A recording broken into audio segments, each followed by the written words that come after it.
All right. Even though I had this right in front of me, I still forgot to hit record. So with that being said, Anthony, if you want to take over, you and I believe Holly is on as well, maybe introduce yourselves and then just go ahead and take it from there.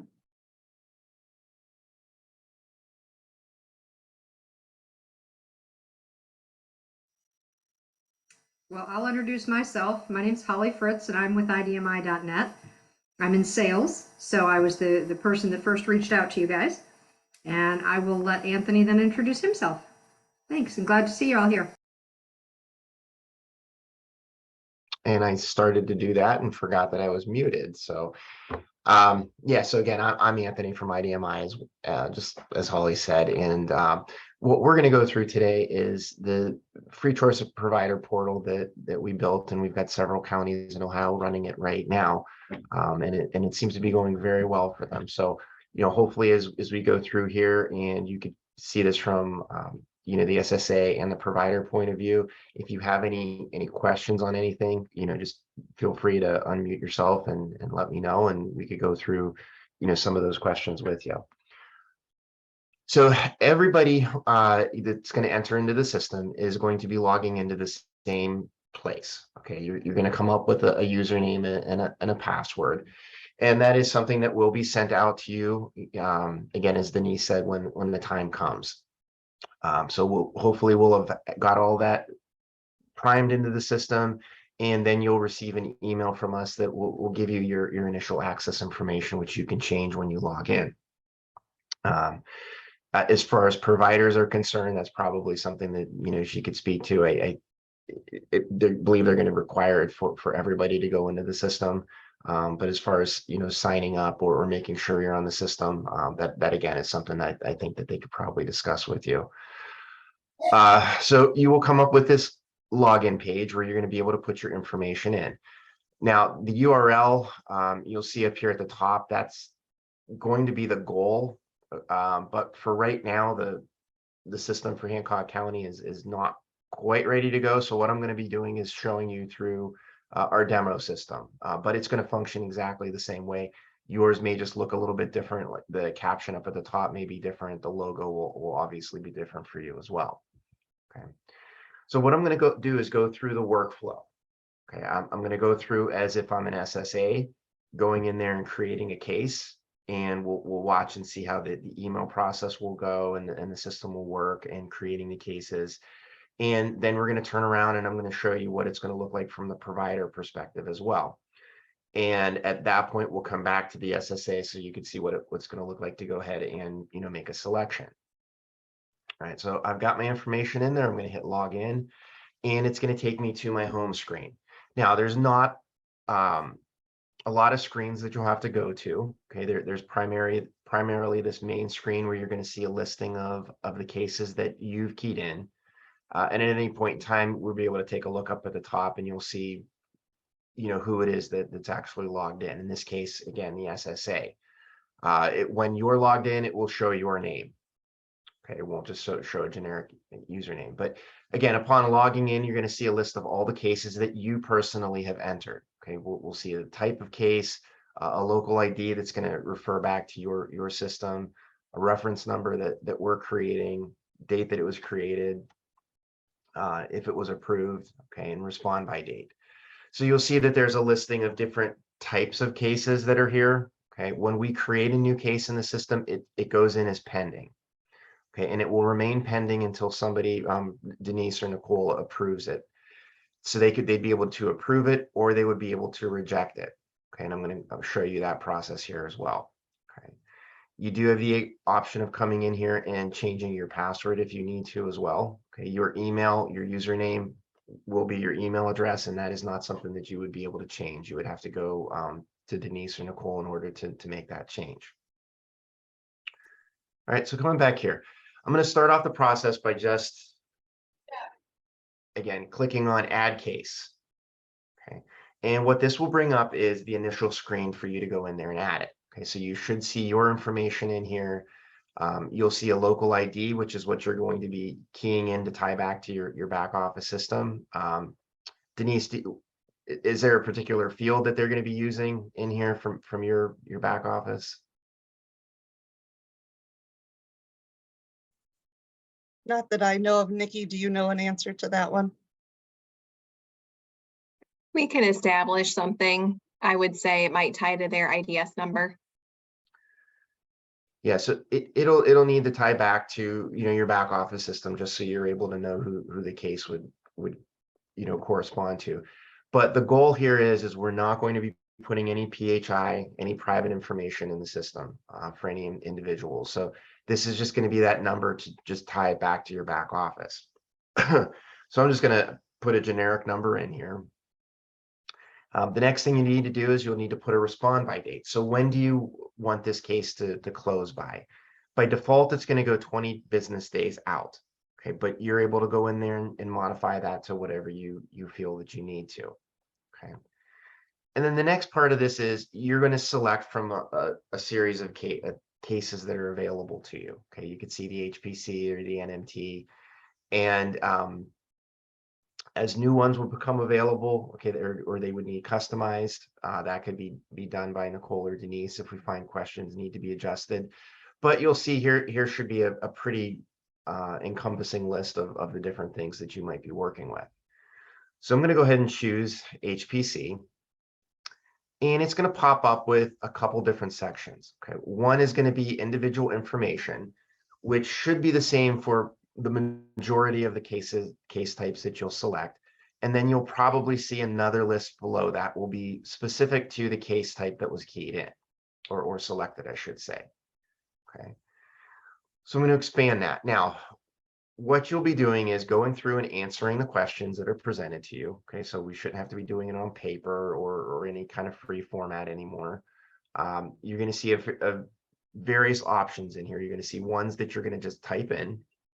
Okay, like age needs to be obviously a numeric value. Okay, gender, you'll go ahead and type it in. Okay, city, you'll type that in. Zip code. Okay, again, obviously just fields that you're typing in. And then we also have questions in here that are going to be drop downs. Okay, where you'll go ahead and you'll just click on it and you'll find the option that you want to select. Okay, and you'll choose it. Now notice all of the fields that are going to be required will have that asterisk beside them. Okay, so if you don't fill it out, you're going to get a notice at the end that says, hey, you missed a particular field and you'll need to go in there and adjust it. Now you also have some fields in here that are radio options. So meaning you're going to make a choice from one or two options. Okay. In this case, we have a yes or no. Okay, is there an enrollment pending or a waiver change pending? Okay, so if you choose yes, notice that there is a follow-up question that will appear right below it. Okay, so some questions in the system, again, ones that are going to have drop downs or ones that we would have a selection on here, will pop up with additional questions that you're going to have to make some sort of an explanation for. Okay, so that was one with the radio button. Okay, now here, how soon are services needed? Okay, so notice we have options in here for as soon as possible, immediately, okay, start date flexibility. If I select that one, again, notice nothing happens. But if I wanted to say that I needed services on a specific date, when I select that, notice here's another question that says, all right, well, what's the date that you need it by? And, you know, enter in any additional details for that. Okay. Now, as part of this, there are some questions that are going to trigger icons or color coding when the provider goes to see it. So if we needed this to be immediate, okay, say a health and safety risk, if we chose immediately on this, it's going to come up and listed in red and boldface for the providers to see. Okay, and I'll show you an example of that here in a second. Okay, so for the rest, again, we're just going down through. You could see that there's a whole bunch of questions that do need filled out. Okay. And in this case, the answers aren't, you know, terribly relevant to what we're doing. But, you know, when you're going in there and filling it out, obviously you need to take a look and fill these out, you know, with care. So notice this one is assistance needed with mobility. If I say yes, notice that there's a couple things that pop up. Okay. Another drop down and then an explanation. Okay. So as you're filling these questions out, you'll see that you're going to be able to give a pretty good detail as far as what the family is actually going to need. Okay. Now, again, I don't need to put anything in there for this field because it is not required. Now, some fields will have some helpers on there. Okay, so notice we've got a question mark on here. Okay, and we'd be able to select that. I'm not sure why the hover is not working, but we would be able to select that, and you'll be able to see a little bit of a hint as far as what is needed for that particular field.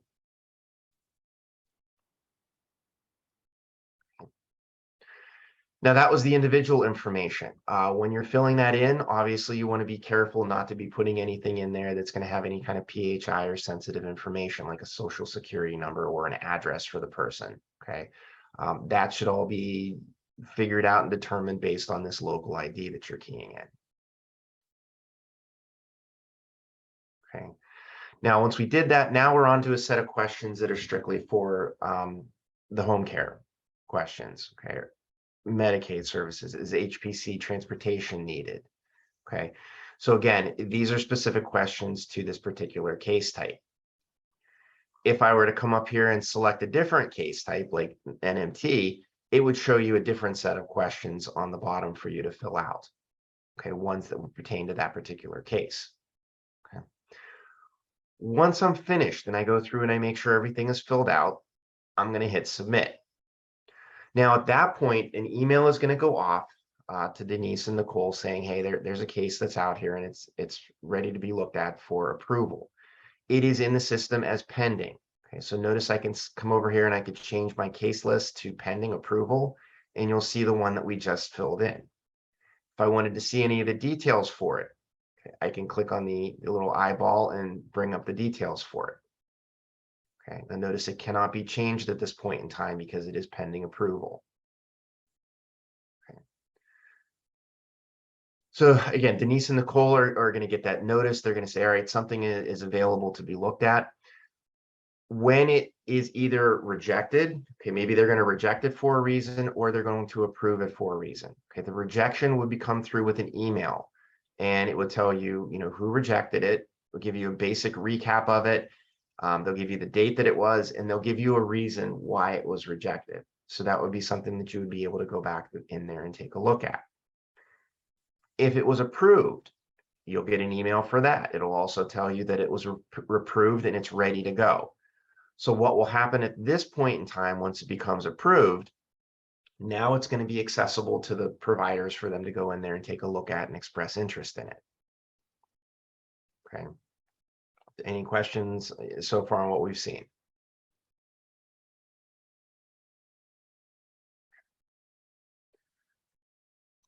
Okay, so I'm going to switch over to what the providers would see. Okay, and again, we can notice that we're going to see our name up here as a provider. Okay, you'll see the welcome provider as well. Okay, and when a provider logs in, this is the screen that they're going to be greeted with. They will be shown a list of all of the cases that are available to them at any point in time. All right, you do have the ability of doing some filtering. Okay, so you're able to filter based on the service type, okay, that's out there. You're going to be able to filter on requirements. Okay, did this case have accessibility requirements or special communication requirements? What you'll also notice is on the list that's up here, you're going to see a series of icons that will show up. Okay, so if I hover over this one, you'll see that this particular case had modified vehicle requirements. Okay, so again, at certain things like you'll see here for accessibility, communication, you're going to see a series of icons that will show up here. So you'll know right off the bat, without even going into the details, hey, this has some special needs. What you'll also see is this case is color coded in red. Okay, and again, what that means is it needs immediate attention. So it might be something that you want to take a look at first. Okay, some other filters that you see that are accessible to you are by age group. Okay, so you're able to filter cases for certain age groups as well, and for things like NMT or the ones that have well, I guess for any of them for that matter, but NMT has multiple fields in there for this. You're able to filter by zip codes as well. So if you only want to provide, see cases in a given zip code, you're able to do that. Now, what you're also seeing here is there's an option on here that says only show certified services. So every provider in the system is marked as far as what services they are certified for. If I check that off, and there's one in there right now, but you would see other cases that will show up in amber. Okay, and if it showed up in amber, let me go in there and generate that real quick.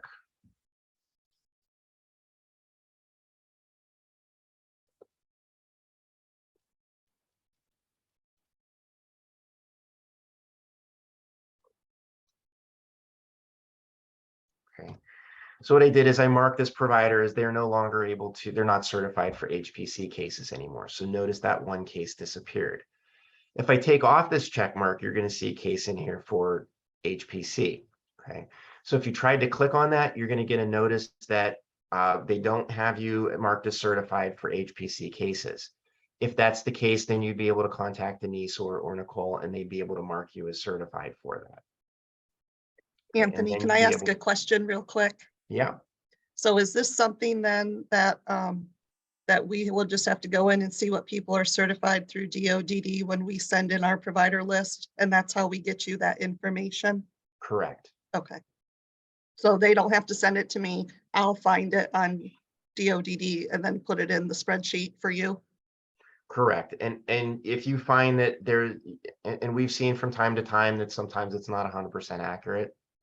So, a provider may see this on the list and say, I should have access to this. Maybe it wasn't marked with DODD, and it would be something that you can adjust. So say, for example, say we have a day provider who's only ADS, but decides to get into HPC. We would just need to let the providers know if they ever sign up for any additional services to let us know so we can adjust that. Correct. Okay. Thank you. Mm-hmm. Okay. So again, as a provider, if you decide, all right, well, this one needs some immediate attention, so I'm gonna click on this, and you'll be able to see all of the details for the questions and answered that pertain to this particular case. So you're able to go through and determine whether or not, this is something that you want to express some interest in and bid on services. You'd be able to print it out if you need to review it a little bit more. It would bring up a different window. If it's something that you decided, okay, I am interested in, bidding on this, you're going to see that green icon, green button up at the top where you'll click on that and say, all right, I'm interested in this. And at that point, you would come in here and say, I can provide services by this given date. And maybe you're going to put in some information in here to, maybe sell yourself to the family. Okay, whoever's going to be doing the interviewing. Okay, so once you've done that, you're just going to click on respond to request. And what that will do is it's going to log it in the system that you've expressed interest.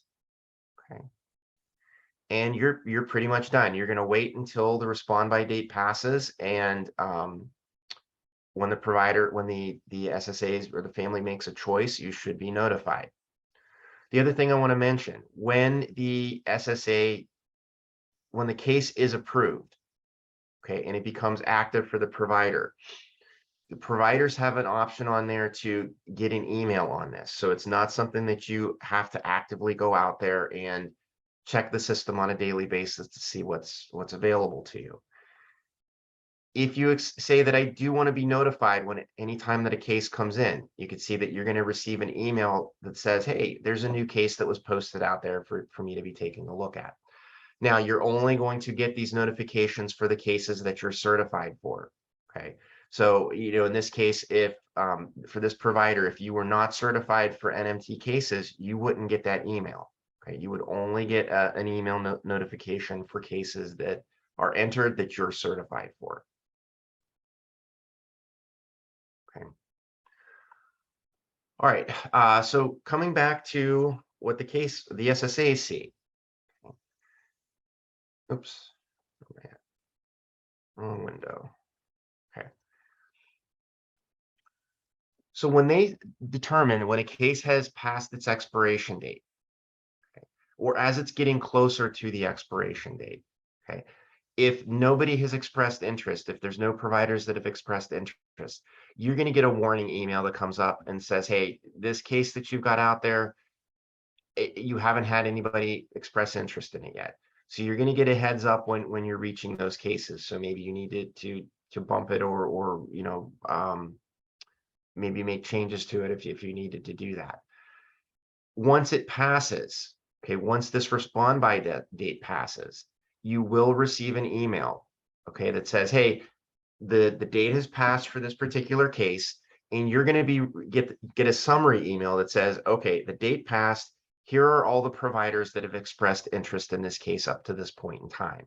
Okay, so you're going to get those notifications.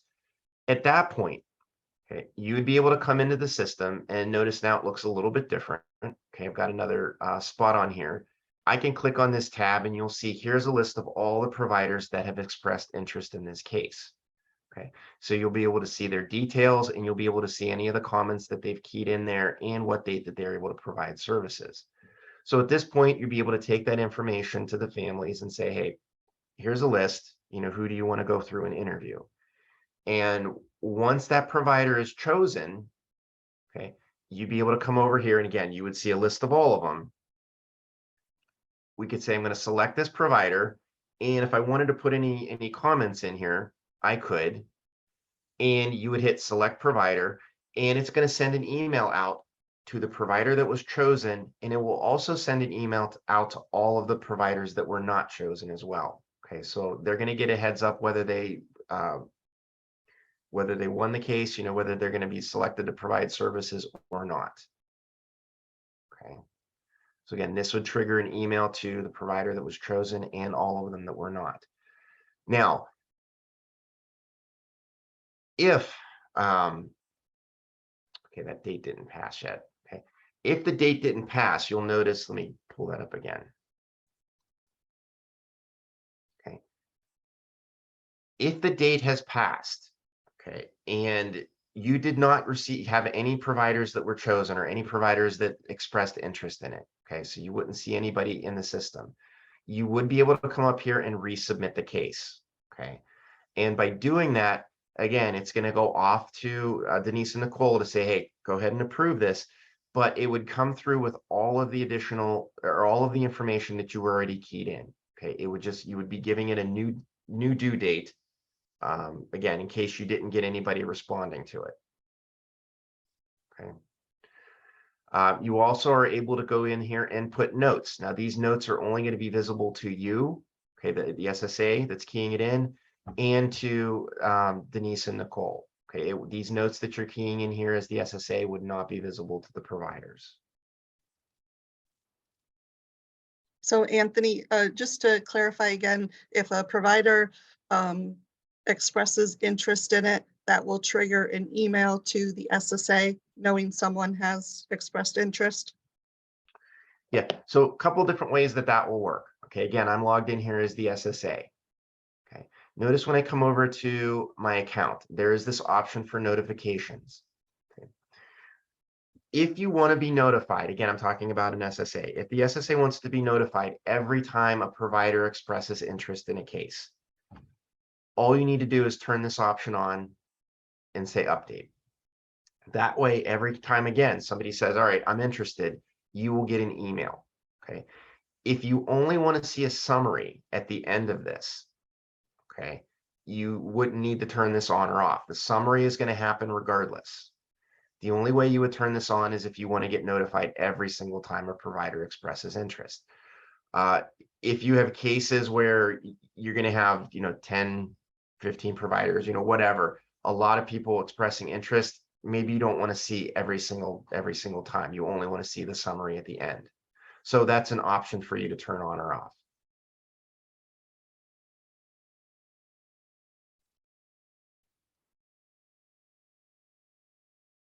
Okay. And again, there is the history out here. You can see the different case types. All cases shows you all of them that are in the system pending approval, or ones that are just going out to Denise and Nicole to approve. It could be rejected. You will see those. It could be canceled outright. Okay, if they decide they no longer need this, you're able to cancel it. You will not be able to cancel a case if somebody has already expressed interest in it, though. That is something that Denise or Nicole would have to do. Okay. Approved cases are ones that have been approved, but you haven't had a provider express interest yet. Okay. And an active case is one where it's active and you do have providers who have expressed interest. Okay. Pending selection are cases that have passed the respond by date and you're waiting for a provider to be chosen, through the interview process. Archived and completed are ones that have somebody has been selected, and expired are cases that have expired in the system and you're just nobody was chosen. Okay, no providers have expressed interest, so it's just sitting out there waiting. Let me pull up one of those just so you could see the difference. Okay, so again, an expired case is one that has just been totally expired. If you want to resubmit the case, you're able to go out there and resubmit it. Okay.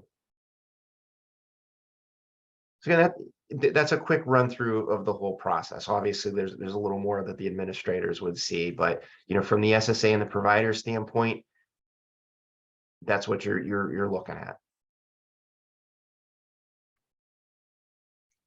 So anybody have any questions or anything they want me to run through again?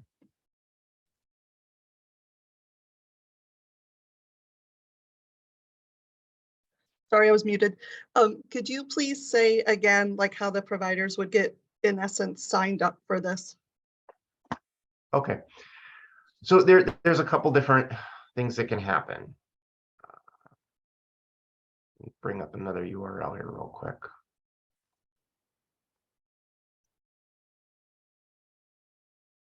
And I don't have the exact link. I'll have to post that out to you for you to look at once the site goes live.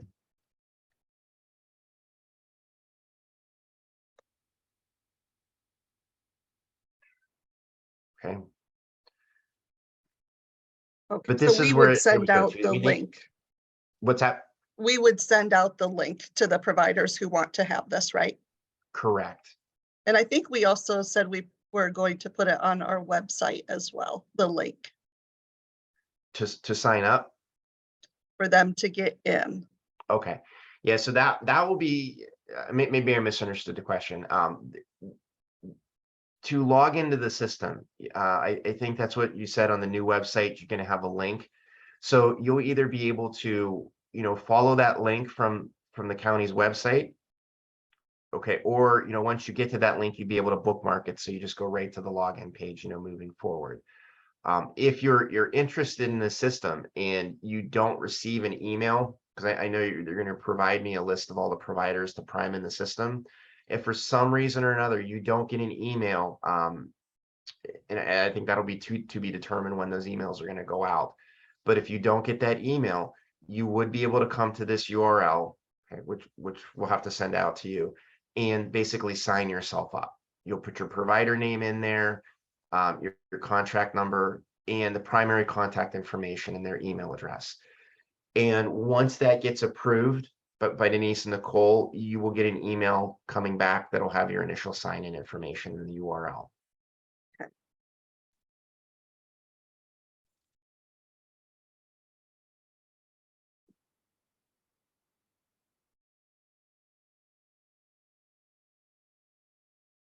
Any questions or comments from anyone on this?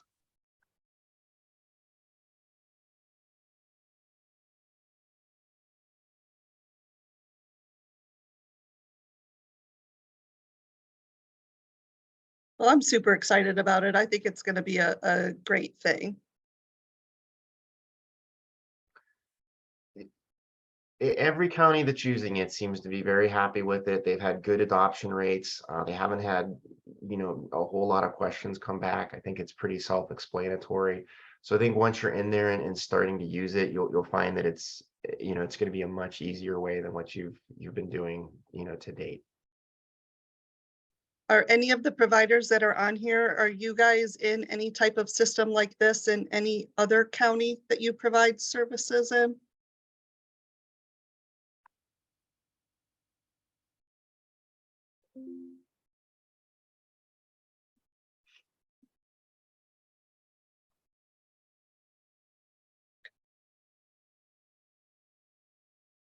Okay, Denise, yeah, I'm with a group from Core Services. They said they use it in another county and they find it very helpful and easy to use. So something similar to this, if not the same thing. So yeah, not quite the same platform, but very similar and easy to use. So excellent, great. Good. Okay.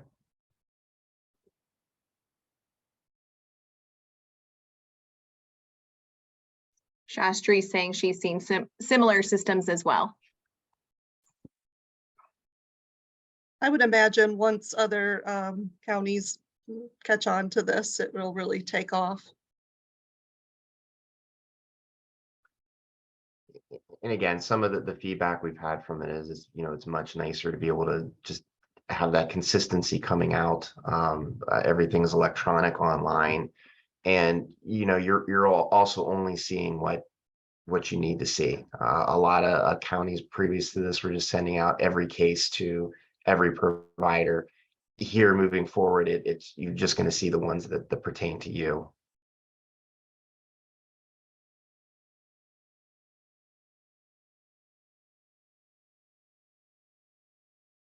Great.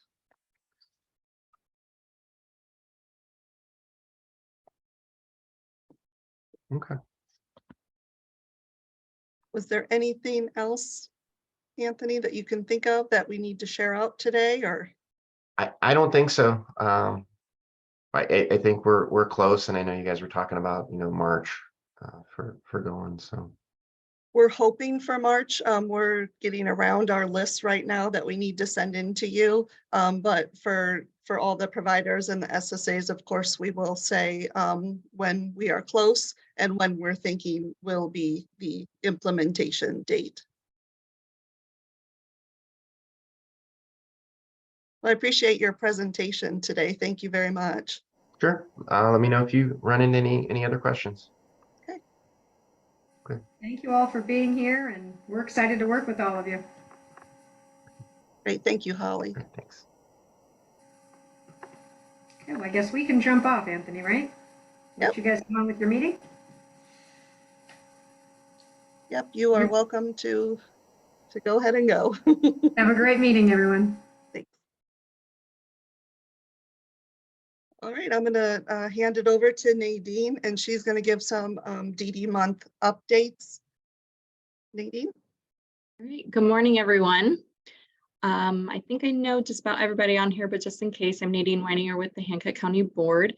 And I just wanted to give you a couple quick updates on what we're doing for DD month. It's our favorite month. March is National Developmental Disabilities Awareness Month.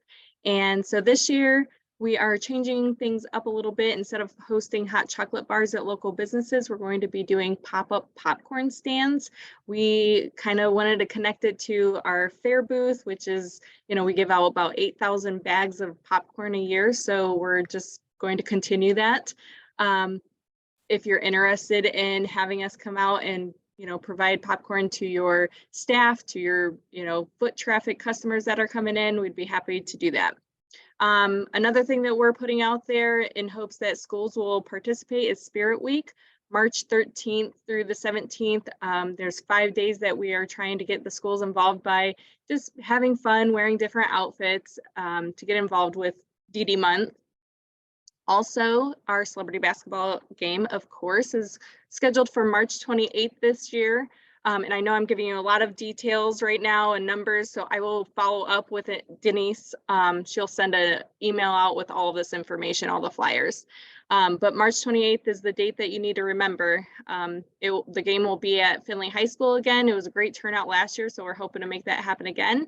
I know Kevin Lewis, I saw him on here. He is actually playing in the game, so you got to come out and see him.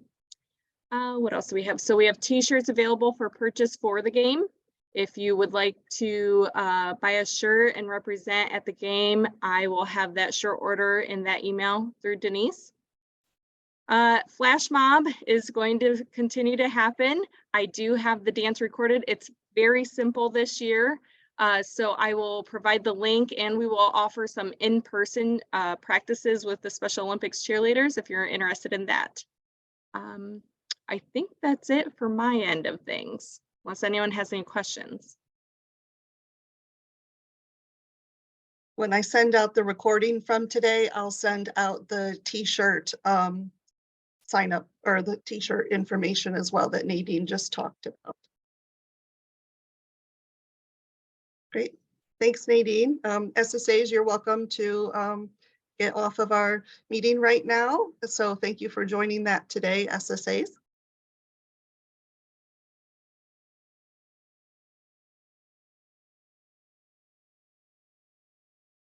So as they're all getting off the meeting, then we will let Nikki take over with some SSA updates. Yes, we did have a new SSA start this week. Her name is Kristen Wolf Duvall. So she's new to our team. Also wanted to share out Misty Parkins is no longer with BBC. And then I believe we shared out last time, but just in case some of you weren't here, is Jessica Parker is also no longer with the Blanchard Valley Center. So those are some staffing changes that we have going on. We also are still underway with our move to the OISP. All of you should be seeing OISPs in the Microsoft Word format. We fully flipped as of November. All plans are in that. We are still working on a transition to the OISP platform. I know some of you participated in the training that Beth Chambers came to over the summer. They've had a lot of technical issues with the OISP platform that we'll be using. So we've held tight on having SSAs get in it while the state works through the kinks. I feel like they're getting a lot closer. They've said they just were doing a big update beginning of February. So we'll keep communication out to all of you as we make the decision to actually fully utilize the platform. But again, with all the technical issues, we just wanted to hold off on getting in it. So we're just continuing with the Word format. I believe that's everything I have at the moment. Okay, well, thanks, Nikki. Any questions for Nikki from any of the providers on here?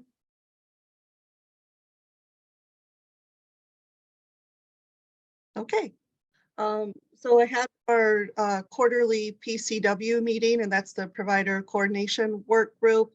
The whole meeting was just spent with the different county boards representatives, talking about the complaints that the providers have had, justifiably so, with the new PNM system. So if you guys have had any issues with getting into that platform, please let me know, send me an email. We're compiling all of those so they can take that to the powers that be to try to get some of those bugs worked out. I know, Cheryl, I don't know if you want to say anything, Cheryl Strom, about that. It hasn't been so user-friendly. They also were asking that if you've had any issues with contacting the department. I know Cheryl has had some providers in here and they've been on hold for anywhere from a half hour to 45 minutes, still with no one answering. So if you're coming across any of those type of issues, please just send me an email so that I can forward that on to that work group to take care of them. We do have a superintendent. It is the superintendent from Sandusky County who also sits in on those meetings. So I would hope that she would also be taking back those type of concerns, because we definitely need you guys to be able to contact the department as needed. Okay, the other thing I wanted to put out there is we have had someone approach us about coming here to do a cardio drumming. So we just wanted to see if anyone would be interested in coming here, bringing your staff, bringing the people that you support. And it would be free and it would be after day service hours. So just let me know if that sounds interesting to anyone. We don't want to have her come if there isn't an interest for it. We do have some staff that would be interested in it, but it just sounds like a pretty neat thing to be able to offer and to have fun with it as well. Okay, Does anyone have any other questions for me before I turn it over to Kelly for a Q&A session? Oh, sorry, Shastri. Did you miss everything I said about cardio drumming? Shastri just said I broke up on her end. Just parts, just that if anyone is interested in participating in cardio drumming, we have a lady who would like to come and do it here for free. So just let me know if anyone would be interested in coming.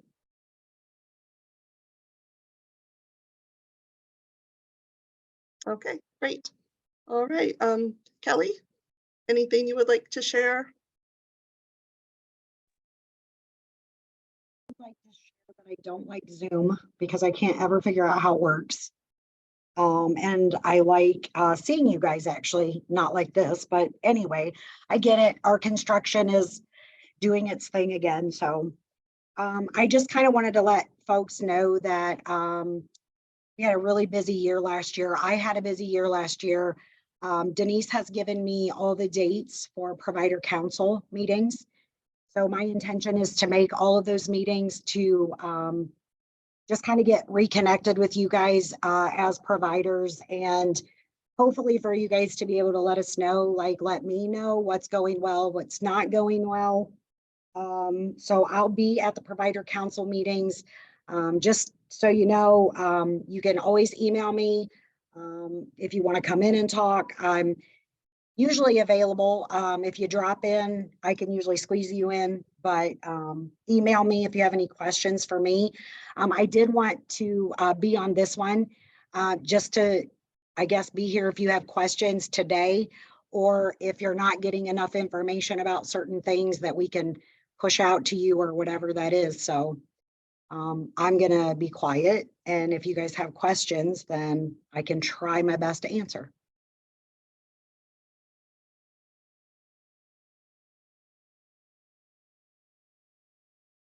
Don't ask me any questions about cardio drumming. That is not my thing. Cardio or drumming or together. You were going to teach that one. Yeah, I'm teaching that class. Maybe that would get people in. Right, that would be like me teaching nutrition class. Doritos and Mountain Dew. Great. Okay, well, that's good. Good news. So I do apologize. I hope you all did see that the provider meetings, which have been the third Wednesday of the month, historically have been changed to the second Wednesday of the month due to a scheduling problem. And then we also are, we're not having something each month, but we're reserving the third one in the quarter for as needed. And those are the type of things where if we have something big come up, like you know, maybe the ISP platform, or whenever we had everybody come in because the behavior support rule changed, we just kind of want to leave those open for that, and we would let you know on an as needed basis. The other reason for it as well, we know you guys are very busy and it's hard for you to always get in here. So that's the reason for taking one of those sessions away each month. We just want to be able to have that opportunity in case something comes up to let you know in that way. I don't really have anything else, so if anybody has anything, please let me know. If not, we'll go ahead and end the meeting.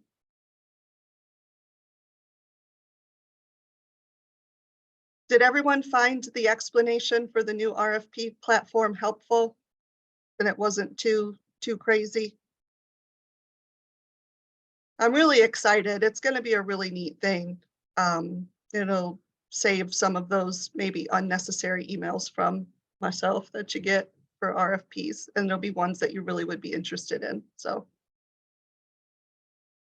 all right, with that being said, thank you guys for your time today. Sorry if anyone had to drive out here and drive back home. It happens. It's okay. And we'll see you next time. So have a great day.